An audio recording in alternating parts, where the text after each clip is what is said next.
Bonjour Mathilde. Bonjour William. Est-ce que tu peux te présenter en quelques mots s'il te plaît? Oui, bien sûr.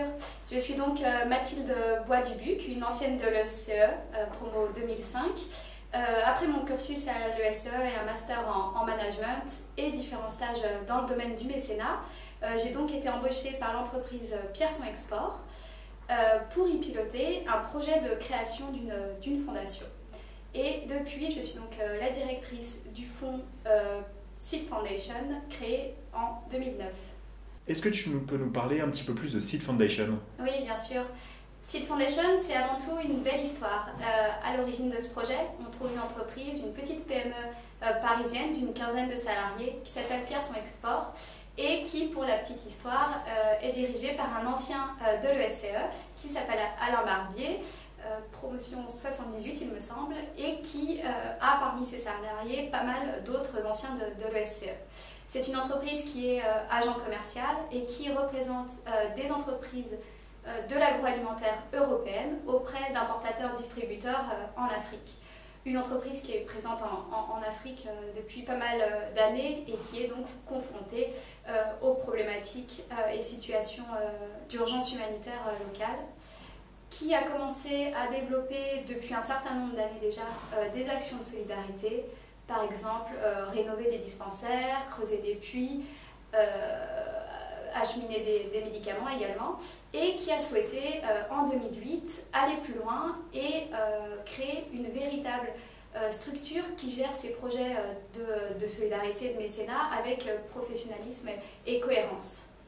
C'est comme ça que le projet Seed Foundation est né, avec très vite dans notre idée de partir du fait que dans son business, Pierson Export est le lien entre l'Afrique et l'Europe, entre ses partenaires du Nord et du Sud, et donc de leur proposer de se joindre à l'aventure et finalement de faire quelque chose ensemble pour l'Afrique. C'est comme ça que Seed Foundation est né en novembre 2009, créé par 7 entreprises au départ, et donc à la fois des entreprises européennes et des entreprises africaines. Pour parler peut-être un petit peu de notre activité, on a choisi vraiment de s'attaquer au problème numéro 1 en Afrique, qui reste malheureusement celui de la faim. Quelques chiffres peut-être pour un petit peu revenir là-dessus, avec quand même près encore d'un Africain sur 3 qui souffre de la faim aujourd'hui, ça fait quand même 240 millions de personnes. Et pour les fondateurs de Seed Foundation, l'idée que cette pauvreté, que cette faim d'Afrique n'étaient pas des fatalités, mais qu'il était vraiment possible d'agir. Et c'est pour ça qu'ils ont choisi de soutenir la cause du développement agricole, car l'agriculture est vraiment reconnue comme la solution la plus efficace pour éradiquer la faim et la pauvreté en Afrique. Concrètement, Seed Foundation soutient en partenariat avec des ONG françaises et internationales des projets qui visent en fait à aider les petits producteurs et les familles paysannes à mettre en place des activités plus productives, plus rémunératrices et aussi plus respectueuses de l'environnement. L'objectif, il est simple en fait, c'est vraiment de leur permettre d'améliorer leur alimentation, leurs revenus et aussi leurs conditions de vie. Depuis la création du fonds, on a déjà donc mené une dizaine de projets dans différents pays d'Afrique avec déjà donc, des centaines de familles paysannes aidées. Notre objectif principal aujourd'hui, c'est vraiment d'arriver à mobiliser le plus de partenaires et de supporters possibles autour de notre action pour pouvoir vraiment amplifier nos activités en Afrique et avoir le plus de projets, le plus d'impact sur le terrain. Donc Mathilde, tu parles de vos partenaires, mais quelle est justement la relation des entreprises vis-à-vis du développement durable, de l'entrepreneuriat social, de la solidarité et des projets humanitaires en général?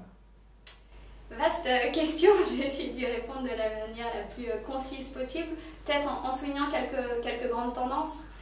Peut-être la première tendance et la plus importante, c'est finalement la prise en compte croissante par les entreprises de leur environnement et leur volonté croissante aussi de mettre en place des politiques RSE, donc de responsabilité sociétale. C'est une volonté qui vient à la fois des entreprises de plus s'intéresser aux besoins extérieurs, de plus développer des actions d'intérêt général, mais c'est aussi une volonté qui vient de la société elle-même qui attend que les entreprises s'investissent plus en faveur de leur environnement. Pour répondre à ces volontés, les entreprises ont mis en place un certain nombre de stratégies RSE et de ce que j'appellerais un arsenal RSE, en créant des directions du développement durable, en créant des fondations chargées de piloter ces actions de mécénat. Et on voit finalement qu'à travers toutes ces démarches qui ont été mises en œuvre, que c'est vraiment une relation gagnant-gagnant qui se met en place, parce que ces actions sont vraiment bénéfiques à la fois pour les entreprises et aussi pour la société en général. Deuxième grande tendance peut-être, c'est le fait que les entreprises cherchent de plus en plus à impliquer leurs salariés dans ces actions qu'elles mettent en œuvre. Et là aussi, c'est vraiment une relation gagnant-gagnant parce que ça crée une nouvelle dynamique au sein de l'entreprise. Ça permet de booster la motivation et la fierté d'appartenance des salariés et ça permet aussi finalement de créer de nouveaux réseaux, de nouveaux champs de dialogue et d'innovation au sein de l'entreprise. Et enfin, la dernière grande tendance que je souhaitais souligner, c'est celle de l'émergence de plus en plus croissante de l'entrepreneuriat social et qui illustre très bien finalement cette volonté de concilier à la fois la performance économique et la performance sociale des entreprises.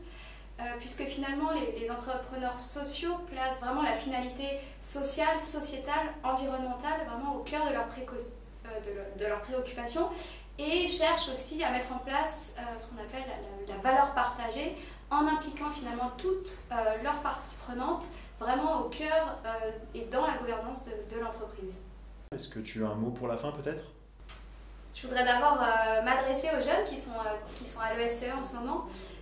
Parce que je pense que cette génération est de plus en plus sensible, de plus en plus impliquée dans ces actions sociales, sociétales des entreprises. On le voit rien qu'à l'ESCE avec le programme SAFE qui prend de plus en plus d'ampleur, avec les Ethics Awards, avec aussi la création de la sauce humanitaire. Et pour ceux qui ont envie de se tourner vers ces métiers-là, je voudrais vraiment les encourager, parce qu'en plus c'est vraiment un secteur où je pense qu'il y a des opportunités. C'est un secteur qui cherche de plus en plus à se professionnaliser et je pense qu'il y a donc vraiment une place à prendre pour des jeunes comme ça qui ont une solide formation générale avec ce que je pourrais appeler finalement une fibre un petit peu solidaire. Voilà. Et ensuite, mon mot un peu de la fin, j'ai envie de m'adresser là pour le coup aux anciens de l'ESCE, notamment ceux qui travaillent dans des PME, qui ont envie que leur société mette en place de telles démarches de solidarité, de mécénat.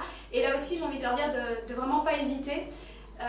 On le voit avec l'exemple de Pierre sans Export, que le mécénat, que la solidarité, c'est pas seulement réservé aux grands groupes, que les entreprises, quelle que soit finalement leur taille, quels que soient leurs moyens, peuvent mettre en place de telles actions et qui sont vraiment à la fois bénéfiques pour l'entreprise elle-même et finalement pour la société.